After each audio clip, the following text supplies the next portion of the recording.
Got a fun one today. This is a Beechjet, and you got to change the battery. So you crawl in here in the baggage compartment, you take out some of your sidewalls, and then you crawl back in the baggage tunnel, which is really what it is. And there is the battery. And all you got to do is undo the hold down hardware, disconnect the connector, and then lift this 90-pound hunk of lead out and slide it down the tunnel and get the new one in. It's easy. It's only heavy and very awkward.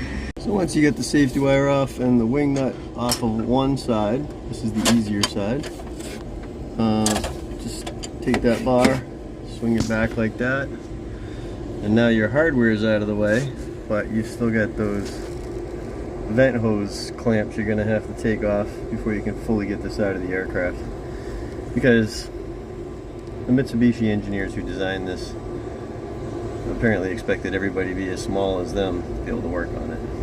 And sometimes with these hose clamps, especially you try and get on that with a slotted screwdriver and you're just going to keep slipping off. So the trick is get one of these bit adapters that goes into a 1/4-inch hex that you can put a socket on, and then either of your ratcheting screwdrivers has now become a nut driver. And this will get into places only a nut driver works well at without having to carry a whole extra tool. It's just those pieces. Like this spot where I gotta get on that hose clamp if it will focus. But using this setup on a long screwdriver, I can actually reach right way back in there and undo that hose clamp without any trouble. Then the last piece of the jigsaw puzzle, getting this battery out of here, is this bar across the front, and there's another wing nut right there to allow you to take that loose, just like the hold down up on top, and that secures the bottom of the battery, and then it can slide right out the front. And there it is, actually out of the incredibly tight battery space. I won't even call it a battery box because it's not.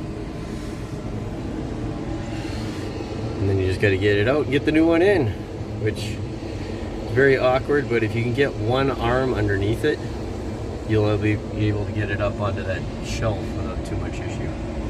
Or you could actually, if you had the ability, build up blankets, boards, whatever, to actually help you get it up there as well. So the trick to getting this thing in is just as you see, a pile of chocks that get the bottom of the battery about even with the lip, because very few of you who can fit inside this little baggage tunnel are going to just easily curl this 90-pound battery up into that shelf one-armed.